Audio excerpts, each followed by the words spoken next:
welcome to Mock the Week. I'm Dara O'Brien. Joining me this week are Andy Parsons, Joe Caulfield and Greg Davis, Chris Addison, Hugh Dennis and Gary Delaney.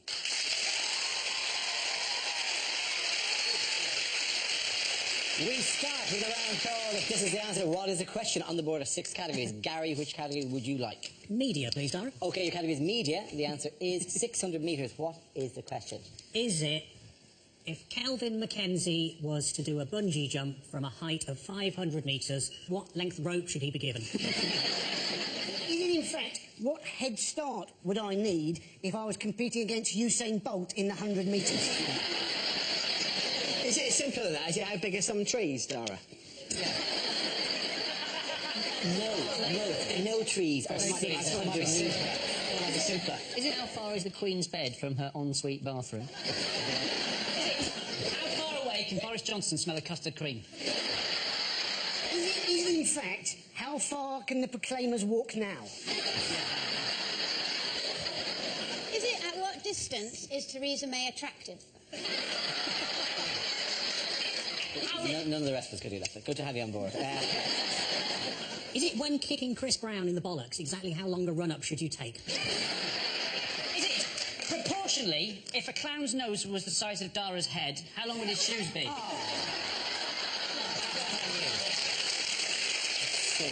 Is it how long was the longest runner bean ever grown at the Fukushima nuclear plant? Is it, in fact, how long would your penis be if all the products in the spam emails worked? Is it what is the delivery radius of a relatively unambitious pizza company? Is it? Sorry, we'll move towards the correct answer, please. Is it the distance that Prince Philip sprinted to get hold of a copy of the French magazine Closer? Am I close? You can be closer. Is it, in fact, the distance that they were taking shots of Kate topless? That is absolutely right. Thank you very, very much, Andy. Yes, the question I was looking for was, from what approximate distance did a photographer take pictures of the Duchess of Cambridge sunbathing topless? This is news that the Duke and Duchess of Cambridge have taken legal action against French magazine Closer, which has printed topless photographs of Kate. It's called, I don't know, the French call it Closer for some reason. We have a French one working the show, and I'm going, sure, it's Closet. She goes, no, Closer. A French court has blocked future publication of the pictures in France, but they've already been published in Italy and Ireland. There's loads of royals who've been snapped naked, haven't they? Obviously Harry, now Kate, then we had Andrew before that, Charles before that, Countess of Wessex. I mean, there have been, in fact, so many of them. I think they should persuade a few more of them to do it, and then they could release a charity calendar. The thing is, isn't it? It is terrible, it's unjustifiable, it's immoral, but I quite want to see the pictures. You haven't seen them yet? I haven't. I've seen fuzzy versions of them on the... They're all fuzzy. Pictures were taken from the Hubble telescope. From the Hubble telescope. What I found intriguing was I think, I don't know what everyone was, I was certainly waiting for the next time she appeared in public to see if she would acknowledge what had happened to the cameras. And she didn't. She just did the same smile that she always does. Because if someone had photographed my meat and two veg, I probably would have come out and gone... I think the whole thing is just making a mountain out of 2 molehills. That's a good point. I'd probably better, I think, the BBC if we didn't descend into judging the woman's breast. That would be the incorrect direction. I think she's annoyed, because, and every woman's had this on holiday, because I've looked at the photos, and they're at that awkward angle. When you're topless, you've got to stay at a certain position, or it's not attractive, and she's in that reaching for the sun cream position. That's what she's annoyed about. You know, we've all got those photos, like my Uncle Terry, where he popped out of his shorts. But do you think... I didn't see that edition of Closer. Joe's Uncle Terry pops out of the shops out of his shorts. Do you think she's genuinely worried about it, though? Don't you think there's just one tiny... Well, do you think there's just one tiny bit of her that's thinking, you know, where's my sister's arse now, then, eh?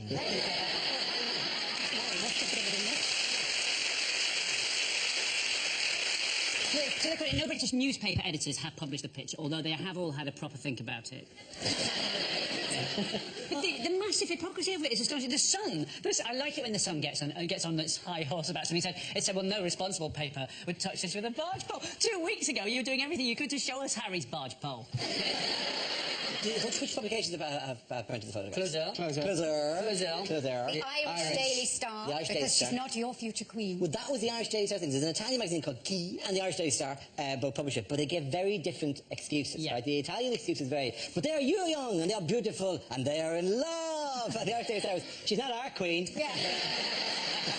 But when they publish photos like that, and they're always photos like that, not of the royals, but they're, kind of topless photos in magazines shot with a long lens, they are always there's kissing and cuddling in the pool, Yeah. and then they're putting sun cream on each other. And these are meant to be sexy, erotic. There's nothing less erotic than putting sun cream on your partner's back, is there? It's just something you have to do, yeah. And the reason you have to do it is because you can't put sun cream on your own back, so you've got to reach a deal with the person who's going to do it.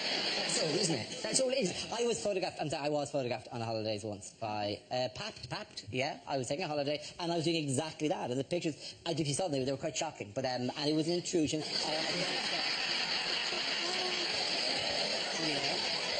wasn't on holiday, was it, Dara? No, it It was in our house, wasn't it, Dara? Where do we get the least erotic thing I've ever seen. Where does the guy in the office find the source photograph? I believe he has your laptop. Yes. In other royal news, who's been found in a car park in Leicester? Stan Collymore.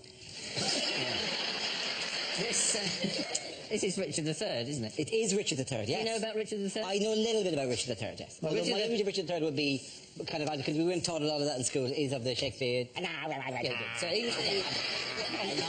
Skywalker.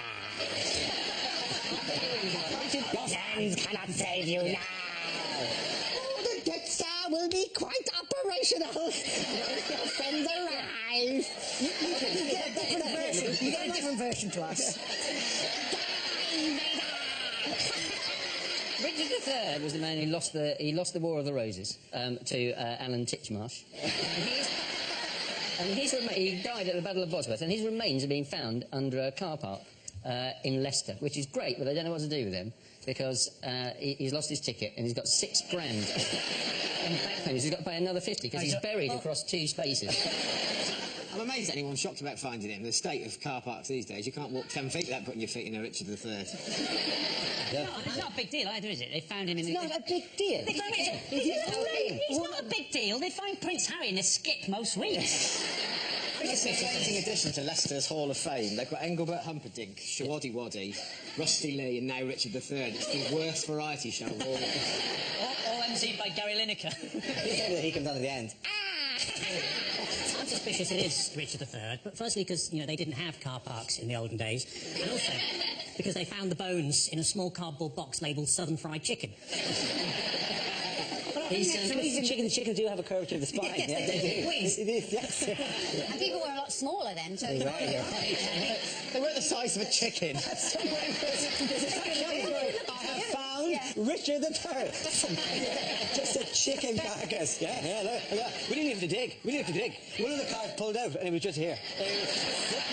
They think he killed the prince in town. They're not quite sure, but they think it was with a candlestick or the lead piping. That's one thing. And they think that now he was probably quite a good king, in fact. Don't they? He also said a horse, a kingdom for a horse. I think he should be saying, the force! Skywalker! It's the greatest thing about everything in the world. The Death Star will be quite operational. It's a hit beat in Monkey. This. I have given... like a Chinese Death Star. This Death Star a lot cheaper than the other Death Star.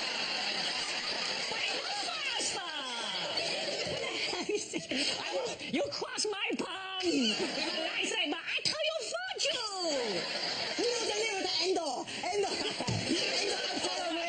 You have to correct. I put down the force field so you can get in.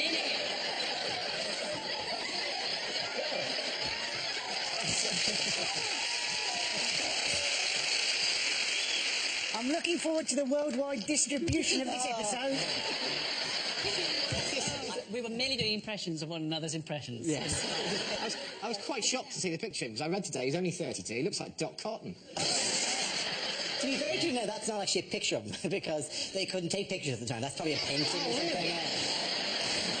Paparazzi back then. If his wife was showing her boobs on a balcony, would somebody have got like a tapestry cushion and stuff?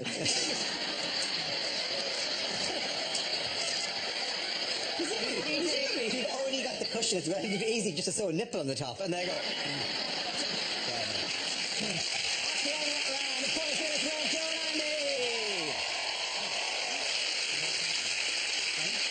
Now we play a round called Titty Titty Ban Ban. This game involves Joe, Gary and Andy, so if you could make your way to the performance area, please. This round is a stand-up challenge. I launch the wheel of news, and whoever chooses to stop, one of our performers will step forward and talk about that subject. The winner is whoever I think is the funniest. Okay, here we go. The first subject is sport. Who wants to come in that? Andy Parsons. So, it was the Olympic parade last week. It was great seeing it live. Obviously, I had to keep a certain amount of a low profile in the crowd because I was throwing a sickie from work at the time.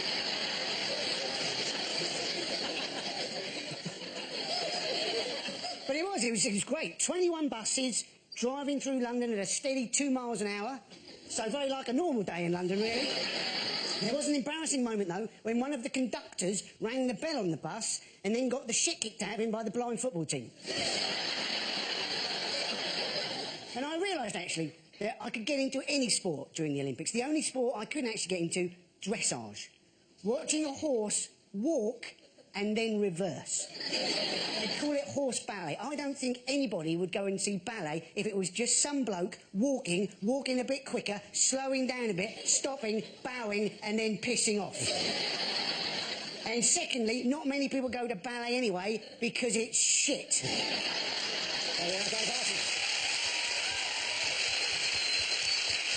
Okay, let's see what the next subject is. And it's the internet. Who wants to go? Joe. The internet. You know when you buy things on Amazon and they have recommendations? You know, like the person who purchased this also purchased this. I was thinking I would like to hack into Amazon and put up my own recommendations.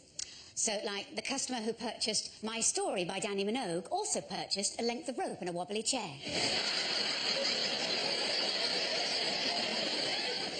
Customers who bought the book Fabulous Photos of Puppies and Kittens also bought Why Men Leave. And customers who bought 50 Shades of Grey also bought a great big cucumber. Internet crime is apparently on the rise because of the recession, because we're all short of money. Like in my family, like my granddad has to go into a home, and these places are very expensive. But we found somewhere, and it's really nice, because he's got his own sort of kitchenette, he's got his own shower stall, there's an outside space with plants and shrubs and stuff. Best thing is, it's completely free. We've left him in home base.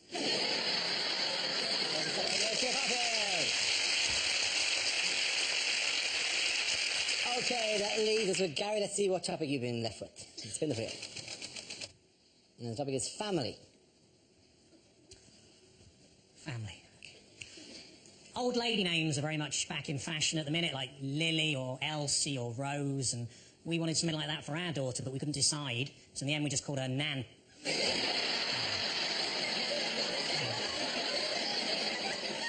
told her she'll grow into it. I remember one time my uncle asked me to spell Schadenfreude and I couldn't, but he's dead now and I'm not, so I win.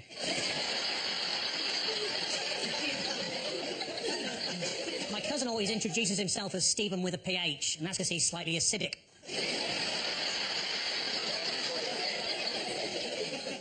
My married friends would always tell me there's someone out there for everyone, and I'd think, wow, she must be a right slag. Knock, knock, who's there? Grandad, shit, stop the funeral.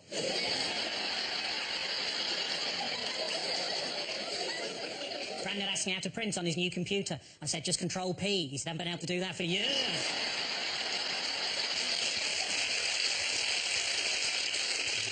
My confirmed bachelor uncle always describes himself as asexual, but I'd also add B, gay.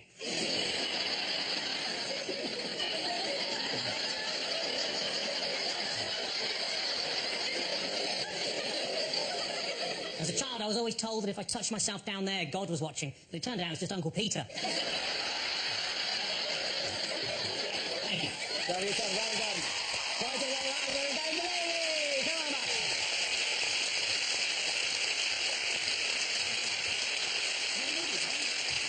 Our next round is called Headliners. Here's a picture of Education Secretary Michael Gove. But what does GAEC stand for? Is it Gove attends Elf College? Genetic abnormality explains chin. Amazing. Is it something cock? Is it Michael Gove saying, gosh, actual ethnic children? Is it in fact what the kids have done to him? Glued arse to edge of chair. Is it Gove Adonis, exuding charisma? Is it adult literacy rates poor?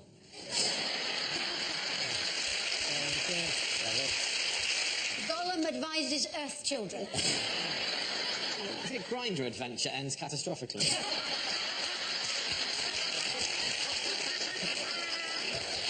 Okay, let's just get the correct Alright, answer, it is because in frankly, fact- nothing's going to top that. Gove announced as emergency contraceptive. Let's have the correct answer, please. It's going to be something about Gove announces exam change. Very good, thank you very much.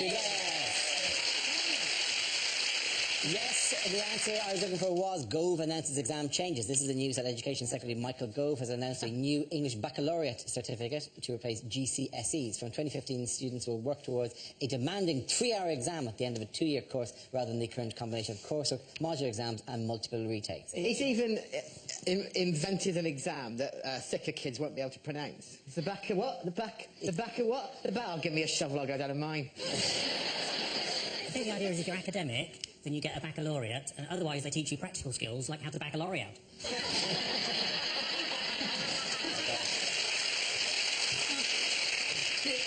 The Tories have assured us that under this system no child will be left behind. But how can we take Tory promises that no child will be left behind seriously when their leader's David Cameron? What's the, do you know what the abbreviation is? It's called EBC. EPAC. It's called the EBAC. EBAC, which is when Yorkshire people make payments over the internet. I thought it was something from Star Wars, isn't it? Yes, it was. EBAC. Do you know who hated I the bet you EBACs? can't do more of that. Skywalker! Your EVACs will not qualify you to run the Empire now! There's been a lot of debate over, whether grades have been devalued, and I was discussing that recently with my nephew, Professor Timmy. So, I'm sorry, because again, it's one of these things that I genuinely am always perplexed about, coming from a different country as I have, with my spices and my silks. Really? Your nation. And there's so many great things about it, except your exams, which are mad. And not that the education, by the way, is great. I'm not saying anything about the education people get here, it's fantastic. But the exams are mad. There are people who, when confronted with an exam paper, just go to pieces completely and forget how to count, and I think it's very unfair that they are marking the papers.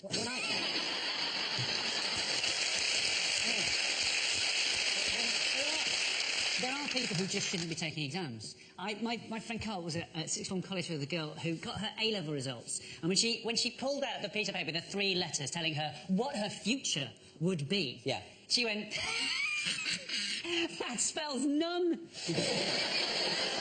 People make an awful lot about the pressure that kids are under, and I suppose they are, but speaking as an ex-teacher, that when it comes to exam time, there's far worse pressure on the teachers, because you have to spend sometimes 4 or 5 hours in those halls just walking up and down, and it's a recipe for insanity. I had no choice when I was teaching but to invent a game called Campile. It was just to see who could walk up and down the aisle the campest.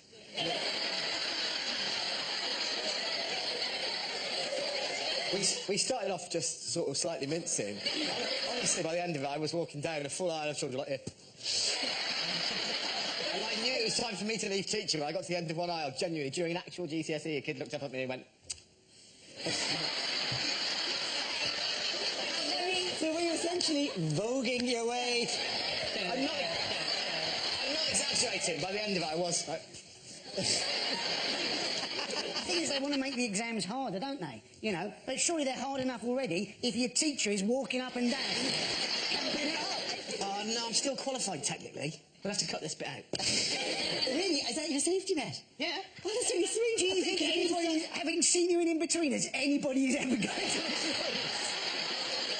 Well, you've always got a trade. I did a gig at the University of Central England, which is in Birmingham. That's what they're trying to hide from you. And as an opening line, I said, UCE! So called because that's the grades it takes to get in.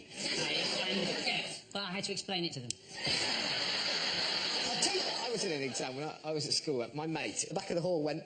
we were all waiting to leave. Someone at the back of the hall went... Meow. Mr. Mearden, the exam invigilator, went... and then someone else went... and then... in different parts of the hall, and it led to my favourite sentence I've ever heard come out of an adult's mouth, which was, all right, no one leaves until the meowing stops. At the end of that round, the points go to Chris, you and Gary. Now we come to scenes we'd like to see, so if everyone can make their way over to the performance area, I'll read out this week's topics, and then we'll see what our panelists can come up with. Okay, here we go. The first subject is unlikely things to hear on a property show. 6 months in, and Mike has fallen out with a builder. There was no window there, and neither of them noticed. With violence and strong language from the very beginning, it's a place in the Sunderland. Yes, it is north-facing, but on the plus side, it's a caravan, so you can just turn it round. Get that fish out of here, it stinks. You should never leave a place in the sun.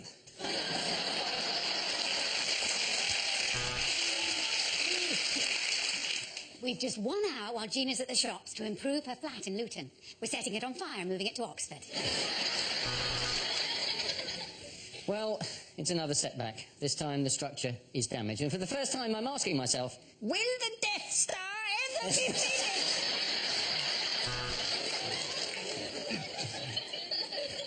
And more information on how to get together a deposit for a house can be found in our free leaflet, When Will Nana Die? So, you bought it at auction for £100,000, but what exactly are you going to do with Middlesbrough? Well, what we've done is we've knocked the wall between the kitchen and the lounge down, and what that's done is killed all the people who were sitting in the lounge. The kitchen's done in a very modern style. We call it crack den. We're looking at a well-equipped council house in Hull. Fridge, oven, washing machine. In fact, this is one of the nicest gardens we've seen. This week on Grand Designs, my gran designs a house. It'll be shit. She's got terrible arthritis and not even a rudimentary qualification.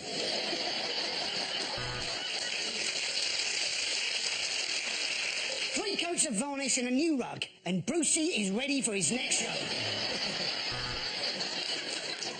Welcome to the 74-hour-long obsessive-compulsive episode of How Clean Is Your House? Knock it down, tarmac it, fuck 'em.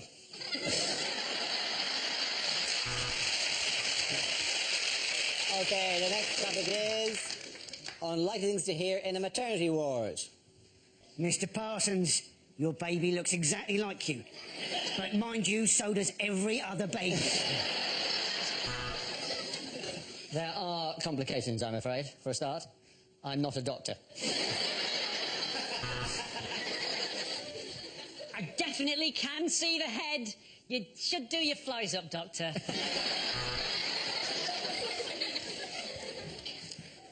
Bad news, I'm afraid. He's ginger. Your Highness.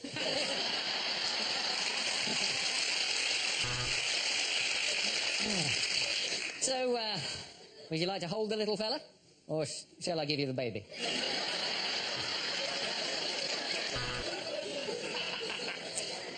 Mrs. Jones, I'm going to need you to push. And then when we've got the ambulance started, we'll try and get you to hospital. Oh, God, is that my baby? I've given birth to Andy Parsons. I'd stay up that end and talk to your wife if I were you, Mr. Smith. Looks like Alien versus Predator down here. And this is the ward for unwanted twins. We call it the Jed ward.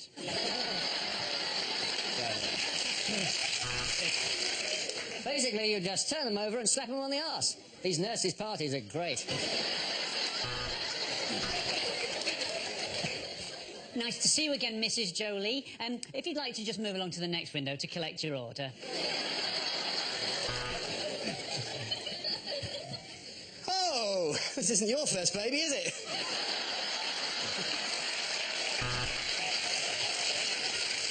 You have a bouncing baby boy.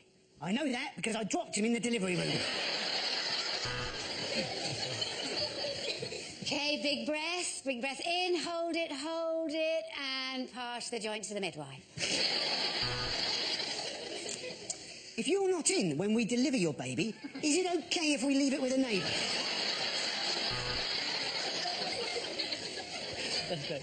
No, I do like it, darling. Just not in that colour.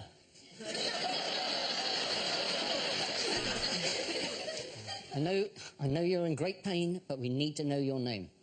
Right. Doctor for Mrs. Fuckoff. Okay, give a round of applause to the great Joe and Andy!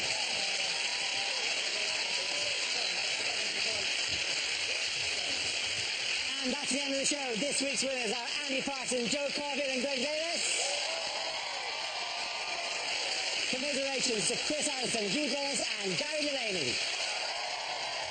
Thanks for watching. I'm Darren Green. Good night. Greg Davis stars in new BBC Three comedy Cuckoo on Tuesday at 10. There's more on that to follow.